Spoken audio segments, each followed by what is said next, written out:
Hello students. सो आज हम second chapter start करेंगे फिजिक्स का, जिसे हम लोग कहते हैं काइनेमेटिक्स। काइनेमेटिक्स में जो बेसिक फर्स्ट पार्ट होता है वो होता है motion in one dimension, motion in two dimension, motion in three dimension. This are your topics in kinematics. So motion से पहले हमें कुछ चीज़ें पता होनी चाहिए, जिसमें सबसे पहला बात जो है वो पता होना चाहिए पोजीशन किसे कहते हैं। किसी ऑब्जेक्ट का पोजीशन क्या होता है विथ रिस्पेक्ट टू ऑब्जर्वर। ठीक है। सो और इससे भी इम्पॉर्टेंट होता है कोई भी ऑब्जेक्ट रेस्ट में है या मोशन में है, कैसे समझ में आएगा, उसका पोजीशन क्या है, फ्रेम ऑफ रेफरेंस क्या है। ये फंडामेंटल बातें हमें पता होना चाहिए। सो किसी भी ऑब्जेक्ट का पोजीशन जो होता है वो दो फैक्टर से रिप्रेजेंट होता है। ठीक है। पहला, इसका डिस्टेंस फ्रॉम द ऑब्जर्वर, कि वो ऑब्जर्वर से कितना डिस्टेंस पे है, और उसका direction with respect to observer. So suppose कर लो कि इसको ही एक्सप्लेन करने के लिए कार्टेशियन कोऑर्डिनेट सिस्टम बना है। आप हमेशा एज्यूम कर लोगे कि ऑब्जर्वर जो है वो ओरिजिन पे है। इस ओरिजिन के रिस्पेक्ट में वो कितना डिस्टेंस पे है। अगर मैं कोई बोलूँ कि एक ऑब्जेक्ट यहाँ है, तो आपको पता होना चाहिए कि इसका कोऑर्डिनेट क्या है। अगर आप इसको 2 या 3 डायमेंशनल प्लेन में बता रहे हो, तो आपको पता होना चाहिए कि इसका ये पॉइंट जो P है, इसका कोऑर्डिनेट x1, y1 और z1 है। इसका मतलब आपको पता चल जाएगा कि इसका डिस्टेंस कितना है, क्योंकि डिस्टेंस का फॉर्मूला अगर आपको पता है तो वो होता है x1 square plus y1 square plus z1 square. तो आपको इसका डिस्टेंस पता चल जाएगा और इसका डायरेक्शन पता चल जाएगा। सो ओके, समझ में आया? बहुत आसान है। अगर आप 3 डायमेंशन में हो तो आपको एक्स वाई जेड तीनों पकड़ते हैं हम लोग, और अगर आप सिर्फ 2 डायमेंशन की बातें करते हो तो आपको सिर्फ पता ही होगा, इससे तो आप ज़्यादा फैमिलियर हो कि एक्स और वाई कोऑर्डिनेट होता है, और यहाँ पर कोई एक पॉइंट पी है, तो इसको हम लोग रिप्रेजेंट करते हैं x1, y1 इस फॉर्म में। अभी तक मैंने आपको वेक्टर नहीं पढ़ाया है, तो पोजीशन वेक्टर के बारे में मैं नहीं बोलूँगा। नेक्स्ट लेक्चर जो होगा हमारा वो वेक्टर्स के ऊपर होगा, क्योंकि मोशन पढ़ने के लिए हमें वेक्टर कभी कभी ज़रूरत पड़ता है। Basically Newton's law of motion पढ़ने से पहले हम लोग वेक्टर पढ़ लेते हैं। रेस्ट एंड मोशन ये बेसिक अंडरस्टैंडिंग है, इसीलिए मैं पहले पढ़ा दे रहा हूँ। ओके। दूसरी बात जो आ जाती है इम्पॉर्टेंट, वो होता है what is rest and motion. आप बोलोगे कि ये तो बड़ा आसान बात है, हम आसानी से बता सकते हैं कि कौन सा ऑब्जेक्ट रेस्ट में है, कौन सा ऑब्जेक्ट मोशन में है। ठीक है। तो चलिए कुछ एग्जांपल लेते हैं। सपोज़ करो कि एक ट्रेन जो है वो, मेरा डायग्राम बहुत ही बुरा है सो डोंट माइंड, मूव कर रहा है और आप बाहर बैठे हुए हो, और इस ट्रेन के अंदर आपका एक फ्रेंड बैठा हुआ है, और मैं आपसे पूछूं कि आपका जो फ्रेंड है वो मूव कर रहा है या नहीं मूव कर रहा है, वो रेस्ट में है या मोशन में है। तो आप बोलोगे कि हाँ मेरा फ्रेंड तो मोशन में है। ओके, चलो आपका नाम जो है मान लेता हूँ ए है, सेकेंड पर्सन का नाम बी है, और आपका एक और फ्रेंड इसी ट्रेन के अंदर उसके पास वाले सीट में बैठा है, उसका नाम सी है। ध्यान से समझना, ये फ्रेम ऑफ रेफरेंस का कॉन्सेप्ट है, बहुत इंपॉर्टेंट। तो आपसे मैंने पूछा कि आपका फ्रेंड बी और सी मोशन में है या रेस्ट में है, तो आपका आंसर आ रहा है they are in the state of motion. Okay, correct. ठीक है। आप यहाँ पे हो, यहाँ एक पेड़ है, चलो ये पेड़ है, और मैंने आपसे पूछा कि ये पेड़ रेस्ट में है या मोशन में है, तो आप कहोगे रेस्ट, ये तो रेस्ट में है, क्योंकि ये मूव नहीं कर रहा, अपना पोजीशन टाइम के साथ चेंज नहीं कर रहा है, तो इसका मतलब ये रेस्ट में है। और अगर कोई टाइम के रिस्पेक्ट में अपना पोजीशन चेंज करता रहता है कॉन्स्टेंटली, तो वो मोशन में है। तो ये बात समझ में आ गई। ओके, अगर मैं इस रनिंग ट्रेन के अंदर इस सेकेंड पर्सन से बी से अगर पूछूं कि सी जो है, जो बैठा हुआ है आपके सामने, क्या ये रेस्ट में है या मोशन में है, तो क्या आंसर होगा? ये जो सी पर्सन है ये मोशन में है, या सी बोलेगा बी जो है वो मोशन में है, सॉरी रेस्ट में है, क्योंकि वो उसके सामने बैठा हुआ है, पोजीशन के साथ उसका टाइम के साथ उसका पोजीशन चेंज नहीं हो रहा। तो अभी आपने कहा कि बी और सी मोशन में थे, और अभी बी और सी बोल रहे हैं आपस में कि नहीं वो लोग रेस्ट में। तो ये क्या है, हाउ टू अंडरस्टैंड दिस? इसी के लिए जो कॉन्सेप्ट आया वो था फ्रेम ऑफ रेफरेंस का कॉन्सेप्ट। इसको हम लोग न्यूटोनियन कॉन्सेप्ट ऑफ मैकेनिक्स कहते हैं, फ्रेम ऑफ रेफरेंस। उससे पहले हम लोग रेस्ट एंड मोशन को थोड़ा और डिटेल में बोल लेते हैं, फिर आते हैं फ्रेम ऑफ रेफरेंस के ऊपर। सो एक चीज़ याद रखना होगा हमें कि nothing is in absolute rest, nothing is in absolute motion. ठीक है, अगर आप इस ऑब्जर्वर को बैठा के यहाँ पे देख रहे हो कि ये पैर स्टेडी स्टेट में है, और आप इस यहाँ पे खड़े होकर देख रहे हो तो ये रेस्ट में है। लेकिन वही ट्रेन से अगर कोई देख रहा है तो वो रेस्ट में है, और उसको दिखेगा कि ये ट्री जो है पीछे की तरफ भाग रहा है, मतलब उसे दिखेगा कि ये मोशन में है। अगर मान लो अर्थ के बाहर आप सैटेलाइट पे बैठे हुए हो और सैटेलाइट से देख रहे हो यहाँ पे इस ट्री को, तो आपको दिखेगा कि ये अर्थ मूव कर रहा है तो ये ट्री भी मूव कर रहा है। सो कोई भी चीज़ अल्टीमेट रेस्ट या मोशन में नहीं है, उसको समझने के लिए हमें फ्रेम ऑफ रेफरेंस समझना बहुत ज़रूरी है। तो फ्रेम ऑफ रेफरेंस क्या है? फ्रेम ऑफ रेफरेंस कुछ भी नहीं है, ये position, different position coordinate system बन जाता है। जैसे कि आप अगर रेस्ट में हो, आप अर्थ पे खड़े हो, तो ये आपका फ्रेम ऑफ रेफरेंस है। ठीक है, इस रेफरेंस ऑफ फ्रेम के बेसिस पे आप एक्सप्लेन करते हो कि ये ट्री जो है ये रेस्ट में है या मोशन में है, ये ट्रेन जो है ये रेस्ट में है या मोशन में है, with respect to your frame of reference. लेकिन जो इस कार के अंदर या इस ट्रेन के अंदर बैठा हुआ है उसका अपना एक फ्रेम ऑफ रेफरेंस है, और उन दोनों का फ्रेम ऑफ रेफरेंस के रिस्पेक्ट में उन दोनों का पोजीशन चेंज नहीं हो रहा है, इसीलिए वो एक दूसरे को कह रहे हैं कि आप लोग एक दूसरे को रेस्ट में हो। So frame of reference is a system to which a set of coordinates are attached and with reference to which observer describe any event.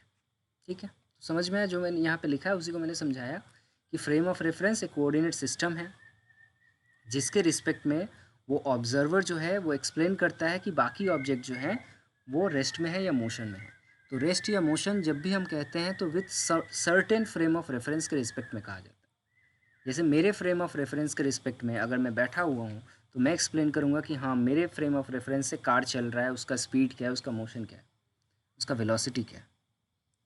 ठीक है, अगर मैं यहाँ बैठा हूँ और एक कार है और इस कार के अंदर एक मोबाइल रखा हुआ है, और मैं बोलूँ कि व्हाट इज़ द, और इस कार का स्पीड है सपोज़ करो 100 kilometre per hour. Okay, safe drive save life, इतना ज़्यादा फास्ट कार नहीं चलाना चाहिए, फिर भी सपोज़ करो 100 किलोमीटर पर आवर। तो मेरे फ्रेम ऑफ रेफरेंस के हिसाब से अगर मैं पूछूं कि इस मोबाइल का स्पीड कितना है तो आप बोलोगे इस कार के स्पीड के बराबर। लेकिन अगर इसके अंदर जो ड्राइवर बैठा है इसके लिए अगर मैं बोलूँ कि इस मोबाइल का स्पीड कितना है तो वो बोलेगा 0, क्योंकि वो तो मूव नहीं कर रहा उसके फ्रेम ऑफ रेफरेंस में। So frame of reference is a system of coordinates attach to the observer, वही यहाँ पे लिखा हुआ है।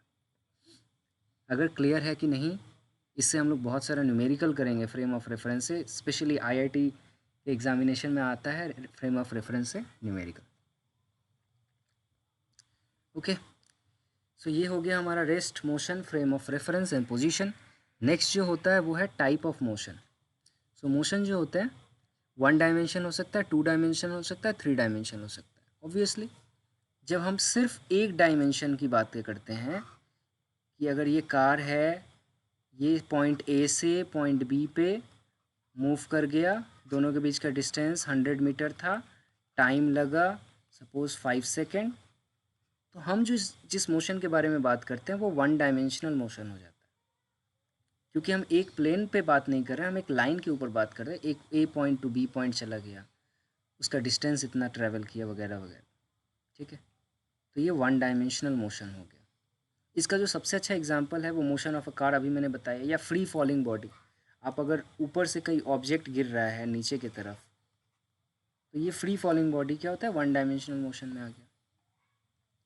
टू डायमेंशनल मोशन क्या हो जाता है, जब आप किसी प्लेन पे, सपोज उसका एक्स कोऑर्डिनेट भी आप एज्यूम करना है, वाई कोऑर्डिनेट भी लेना है, और सपोज करो ये मूव कर रहा है ऐसे करके,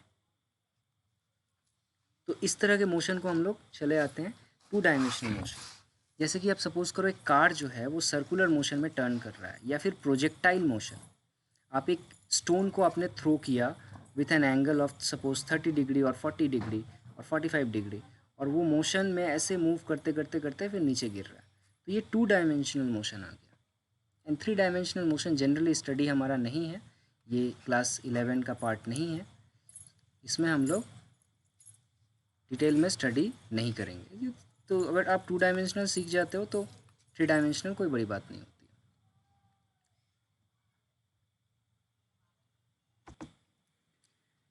so three dimensional motion syllabus में नहीं है। थ्री डायमेंशनल मोशन में क्या होता है, टू डायमेंशनल मोशन ही अगर आप थ्री डायमेंशन में चले जाओ, जैसे कि आपका काइट मूव कर रहा है या फिर फाइटर जेट मूव कर रहा है थ्री डायमेंशन में, तीनों डायमेंशन जब काउंट करते हैं तो वो हमारा थ्री डायमेंशनल मोशन हो जाता है। हमारा स्टडी यहाँ पर वन डायमेंशनल और टू डायमेंशनल मोशन पे ही डिपेंड कर रहा है। ओके, नेक्स्ट जो है व्हाट इज पार्टिकल और पॉइंट मास। पॉइंट मास से आप क्या समझते हो? सो पॉइंट मास का मतलब होता है zero dimension, matter with zero dimension. तो ज़ीरो डायमेंशन तो किसी चीज़ का नहीं होता है। तो पॉइंट मास हम कब कहते हैं, जब आपका डिस्टेंस के रिस्पेक्ट में, जो डिस्टेंस ट्रेवल कर रहा है कोई मास मोशन में है, उसके रिस्पेक्ट में उस ऑब्जेक्ट का साइज जो है बहुत छोटा जब हो जाता है, तो हम उस पार्टिकल को कहते हैं, उस ऑब्जेक्ट को हम लोग कहते हैं पार्टिकल या फिर पॉइंट मास। तो वही चीज़ देखिए यहाँ पे लिखा हुआ है कि when the size, if the size of body is negligible in comparison to its range of motion, then the body is known as particle. For example एक कार जो है वो 100 किलोमीटर ट्रैवल कर रहा है और वो कार इतना छोटा सा होता है, तो उस वक्त इस ऑब्जेक्ट को हम लोग एक पॉइंट मास के फॉर्म में एक्सप्रेस करेंगे। Is it clear? तो ये है concept of your point mass. Next है what is distance and displacement. ये ऑलरेडी आप बहुत डिटेल में स्टडी कर चुके हो क्लास 10 तक, फिर भी मैं बता दे रहा हूँ कि डिस्टेंस जो होता है, ये याद रखना, डिफरेंस में बड़ा काम आता है। डिस्टेंस एंड डिस्प्लेसमेंट का difference, distance is a scalar quantity, distance is a scalar quantity. इसमें डायरेक्शन का सेंस नहीं होता है। स्केलर और वेक्टर में पढ़ाऊंगा, वहाँ आप समझोगे कि कोई भी क्वांटिटी जिसमें डायरेक्शन इन्वॉल्व नहीं होता है, डायरेक्शन को हम काउंट नहीं करते हैं, उसे हम स्केलर क्वांटिटी कहते हैं। और अगर मैग्नीट्यूड के साथ डायरेक्शन भी आप काउंट करोगे तो वो वेक्टर क्वांटिटी हो जाता है। ठीक है, तो इसमें सिर्फ लेंथ होता है, तो इसका डायमेंशन क्या हो जाएगा, मास नहीं है, टाइम नहीं है, तो दोनों ज़ीरो, लेंथ का 1 हो जाएगा। और एसआई यूनिट इसका होता है मीटर। सो डिस्टेंस क्या होता है, जब आप बोलते हो कि एक ऑब्जेक्ट पॉइंट ए से पॉइंट बी पे मूव कर गया without knowing its direction, east में गया, वेस्ट में गया, इसका डायरेक्शन चेंज हो रहा है या स्टेडी रह रहा है, तो इसे हम लोग कहते हैं डिस्टेंस। ठीक है, so it is the actual path length covered by moving particle. तो डिस्प्लेसमेंट क्या हो जाता है? ठीक है, डिस्प्लेसमेंट क्या हो जाता है, जब आप इसका डायरेक्शन भी बोलते हो। Displacement is the change of position vector.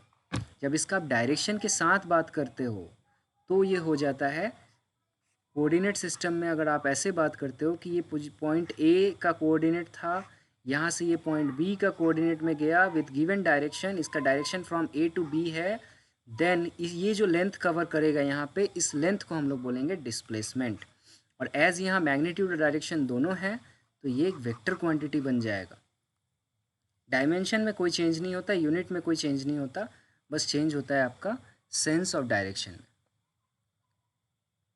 ठीक है, यहाँ पे जैसे बोला गया है कि अगर एक टोटल डिस्प्लेसमेंट है, एक ऑब्जेक्ट जो डिस्प्लेसमेंट कर रहा है एक बॉडी, वो पहले S1 कर रहा है, S2 कर रहा है, S3 कर रहा है, ऐसे करते करते Sn n टाइम डिस्प्लेसमेंट हुआ, तो टोटल डिस्प्लेसमेंट जो होता है सम ऑफ डिस्प्लेसमेंट का वेक्टर सम होता है। ये जो नोटेशन है ना, इसे हम वेक्टर नोटेशन कहते हैं। कोई भी चीज़ के ऊपर ऐसे एरो दे देते हो, इसका मतलब ये वेक्टर हो गया। सो वेक्टर सम हो जाता है, नॉट ये आप सोचोगे ये क्या है, तो ये तो ऐड कर दिया हमने इंडिविजुअल।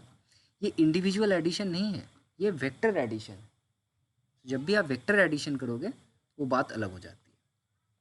ओके, सो डिस्टेंस और डिस्प्लेसमेंट का कंपैरिजन अगर आप करोगे तो आप देखोगे डिस्टेंस जो होता है वो डिस्प्लेसमेंट से इक्वल भी हो सकता है और ग्रेटर भी हो सकता है, क्योंकि यहाँ सेंस ऑफ डायरेक्शन नहीं है। डिस्टेंस डायरेक्टली एडिशन होता है, जबकि डिस्प्लेसमेंट एडिशन की जगह वेक्टर एडिशन होता है। जब आप देखोगे वेक्टर एडिशन तो आपको समझ में आएगा कि वेक्टर एडिशन नॉर्मल एडिशन से अलग होता है, इसीलिए कंडीशन है। ठीक है, डिस्टेंस किसी ऑब्जेक्ट का कभी भी ज़ीरो नहीं हो सकता या नेगेटिव नहीं हो सकता, है ना। आप बोलोगे कि डिस्टेंस ज़ीरो है, इसका मतलब क्या, तो बॉडी मूव ही नहीं किया है। लेकिन डिस्प्लेसमेंट जो है वो ज़ीरो भी हो सकता है और नेगेटिव भी हो सकता है और पॉजिटिव भी हो सकता है। ये बड़ा इंटरेस्टिंग है। जैसे कि एक एग्जांपल देखो, एक ऑब्जेक्ट ए है, ये जो है अगर मैं कोऑर्डिनेट सिस्टम में वेक्टर के फॉर्म में बोलूँ कि ये पहले इधर गया, इसका डिस्प्लेसमेंट S1 इस डायरेक्शन में गया, और फिर इसका डिस्प्लेसमेंट इस डायरेक्शन में गया S2। तो आप जब नेट डिस्प्लेसमेंट इसका निकालोगे तो इसका वेक्टर सम डायरेक्शन के वजह से S1 माइनस S2 हो जाएगा। और अगर S1 S2 का अमाउंट सेम हो गया तो ये ज़ीरो भी हो सकता है, ग्रेटर देन ज़ीरो भी हो सकता है और लेस देन ज़ीरो भी हो सकता है। तो डिस्प्लेसमेंट जो है वो पॉजिटिव भी हो सकता है, नेगेटिव भी हो सकता है, ज़ीरो भी हो सकता है, बट डिस्टेंस जो होता है वो हमेशा पॉजिटिव होता है। ठीक है, for motion between two points displacement is single valued. Displacement हमेशा सिंगल वैल्यूड होता है। ठीक है, while distance depend on actual path and so can have many values. Obvious सी बात है, ये जो अभी हमने पढ़ा ऊपर वही लिखा हुआ है। ठीक है ना। सो डिस्प्लेसमेंट डिस्टेंस का मेन जो डिफरेंस है ये वेक्टर है, स्केलर है, और वेक्टर स्केलर का डिफरेंस अगर आप समझ जाते हो तो आप इसको एक्सप्लेन कर पाओ। तो इस क्लास में हम इतना ही रखते हैं। नेक्स्ट क्लास में हम लोग डिटेल में स्टडी करेंगे स्पीड और वेलोसिटी में डिफरेंस क्या होता है। ओके, एंड देन हम लोग वेलोसिटी का जो फॉर्मूला वगैरह है वो तो सेकंड नेक्स्ट चैप्टर में पढ़ेंगे हम। उसके बाद हम लोग एक्सेलरेशन के बारे में जानेंगे कि एक्सेलरेशन क्या होता है, एंड देन हम लोग इसका कुछ फॉर्मूला पढ़ेंगे, स्पीड, डिस्टेंस, एक्सेलरेशन वगैरह। ओके, टिल देन इस वीडियो को देखो, नेक्स्ट लेक्चर में जल्दी ही अपलोड करूँगा। Thank you.